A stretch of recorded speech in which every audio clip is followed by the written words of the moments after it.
नमस्कार दोस्तों, आप देखना शुरू कर चुके हैं जनता दस्तक। मैं हूं जुगल किशोर सिद्धार्थ। आज देश ही नहीं दुनिया में भी डॉक्टर भीमराव अंबेडकर की जयंती मनाई जा रही है। इसी उपलक्ष्य में बहुजन आर्मी के राष्ट्रीय अध्यक्ष देवा रावत जी बाराबंकी में जगह जगह पर संविधान सम्मान यात्रा निकाल रहे हैं। आइए उन्हीं से जानते हैं कि संविधान सम्मान यात्रा के बारे में। नमस्कार सर। सबसे पहले तो आपका बहुत बहुत धन्यवाद और जनता दस्तक का भी बहुत बहुत धन्यवाद जी। देखिए, बाबा साहब अम्बेडकर सम्मान यात्रा है और साथ साथ संविधान के सम्मान की भी यात्रा है। जी जी जी।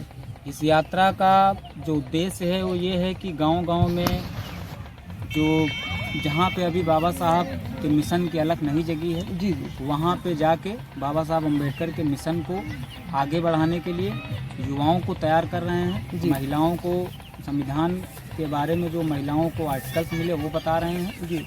और आने वाली पीढ़ियां जो बच्चे हैं जी, सबसे बड़ी चीज़ है, बच्चे भविष्य हैं इस देश का। इसमें से कोई मंत्री है, कोई विधायक बनेगा, कोई डीएम, कोई एसडीएम बनेगा। इनको भी हम इनके भविष्य के लिए जागरूक कर रहे हैं कि बेटा पढ़ाई लिखाई करिए, बाबा साहब अम्बेडकर को मानिए, पाखंडवाद से दूर रहिए। जैसा कि मुझे पता है कि आज ही के दिन आपका जो संगठन है बहुजन आर्मी, उसका गठन हुआ था 14 अप्रैल सन 2018 में। 14 अप्रैल सन 2018 से आज 14 अप्रैल 2022 के बीच में आपने जो संगठन के लिए काम किया लोगों के बीच में जाकर के, क्या बदलाव देखते हैं, क्या परिवर्तन हो पाया? देखिए, हम लोग अपने तरीके से मेहनत कर रहे हैं, पूरी लगन के साथ, पूरे उत्साह के साथ। और हमें ये विश्वास है कि हमारा संगठन बाबा साहब का जो मिशन था वो जो पूरा नहीं कर पाए थे। बाबा साहब ने कहा था कि हमारे आखिरी भाषण में आगरा में उन्होंने कहा था कि हमें हमारे पढ़े लिखे लोगों ने धोखा दिया। जी जी बिल्कुल। तो वो पढ़े लिखे लोग वही हैं जो आज डीएम हैं, एसडीएम हैं, कलेक्टर हैं, एसएचओ हैं, सीओ हैं। वही पढ़े लोग हैं, उन्हीं लोगों ने उनको धोखा दिया। पे बैक टू सोसाइटी भूल के उनको धोखा देने का काम ये समाज कर रहा है। पढ़ा लिखा था। इस समय कार्यक्रम चल रहा है बलछठ में। आप बलछठ में ही आए हैं कार्यक्रम करने के लिए। यहाँ के लोगों को जनता दस्तक के माध्यम से क्या संदेश देंगे? यहाँ के लोगों को मेरा ये संदेश है कि आप लोग बाबा साहब अम्बेडकर के 3 मूल मंत्र हैं, शिक्षित रहो, संगठित रहो और संघर्ष करो। ये तीनों मूल मंत्र आप अपने व्यक्तित्व में लाइए, जीवन में लाइए, अपने बच्चों को बताइए। और संगठित, जब आप शिक्षित होंगे तो आप संगठित भी होंगे। सबसे जो पहला है, शिक्षित रहो। शिक्षा जब आपके पास होगी तो आपको संगठित रहने की भी कला आएगी। और मतलब ये तीनों हैं, जो शिक्षित रहो, संगठित रहो, संघर्ष करो। संघर्ष करने की भी कला बखूबी आ जाएगी जब आप शिक्षित रहेंगे। संगठनों की समस्या ये रहती है कि 14 अप्रैल को डॉक्टर भीमराव अंबेडकर की जयंती होती है। 14 अप्रैल को ही जयंती बना ली, उसके बाद खत्म कर देते हैं, उसके बाद नहीं आते।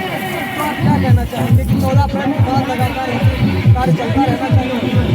उन लोगों को भी मैं एक मैसेज देना चाहूँगा कि जो 14 पूरे साल मरे रहते हैं, जी, नहीं जीवित रहते हैं, और सिर्फ 14 अप्रैल को, 26 नवंबर को, 6 दिसंबर को जो तब जीवित होते हैं, उनके लिए हमारा ये संदेश है कि आप लोग जागो और समाज के लिए काम करो। बहुजन समाज में कोई भी व्यक्ति अगर है, बहुजन समाज का कोई भी व्यक्ति अगर आपकी लड़ाई लड़ रहा है तो उसका साथ दो। अगर आप उसका साथ नहीं देंगे तो कभी भी ये टूट जाएगा दिल।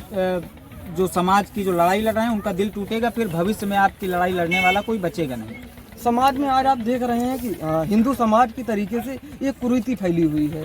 जैसे हिंदू देवी देवताओं की पूजा की जाती है, वैसे ही डॉक्टर भीमराव अंबेडकर की पूजा की जाती है। आज के समय में लोगों को ये बताने की जरूरत है, उनको पूजने की नहीं, पढ़ने की जरूरत। क्या कहेंगे इस पे आप? बिल्कुल, उनको पढ़ने की जरूरत है। आप उनकी पूजा ना करके प्रतिमा पर अगर माल्यार्पण नहीं करेंगे तो चलेगा। जी। उनकी प्रतिमा पर अगर आप माल्यार्पण नहीं करेंगे तो चलेगा। 14 अप्रैल को आप जयंती नहीं मनाएंगे तो भी चलेगा, लेकिन पढ़ने की ज़रूरत है। आपको सबसे ज़्यादा पढ़ने की ज़रूरत उनकी द्वारा लिखी गई किताबों को पढ़ने की ज़रूरत है, और उनके संविधान को पढ़ने की ज़रूरत है, और उनके 3 मूल मंत्र जो हैं वो जहन में बैठा लेने की ज़रूरत है। अंत में आप क्या कहना चाहेंगे बहुजन समाज को, भीम आर्मी के माध्यम से क्या संदेश देना चाहेंगे? देखिए, मैं बहुजन आर्मी के माध्यम से अपने समाज को और आपके चैनल जनता दस्तक के माध्यम से ये संदेश देना चाहता हूँ कि आप लोग संगठित रहिए और अपने बच्चों को शिक्षित करिए, और समाज के जो निचले तबके के लोग हैं उनका भी ध्यान रखिए। वो अगर कहीं किसी मुसीबत में हैं, आप उनके कदम से कदम मिलाकर चलिए। एक शायरी मैं बोलना चाहूँगा कि जलते घर को देखने वालों, जी फूस का छप्पर आपका है, जी आग के पीछे तेज हवा है, आगे मुकद्दर आपका है। उसके कत्ल पे मैं भी चुप था, मेरा नंबर अब आया, मेरे कत्ल पे वो भी चुप है, अगला नंबर आपका है। साथियों, आप सुन रहे थे कि बहुजन आर्मी के अध्यक्ष देवा रावत जी को। जुगल किशोर सिद्धार्थ, जनता दस्तक, बाराबंकी।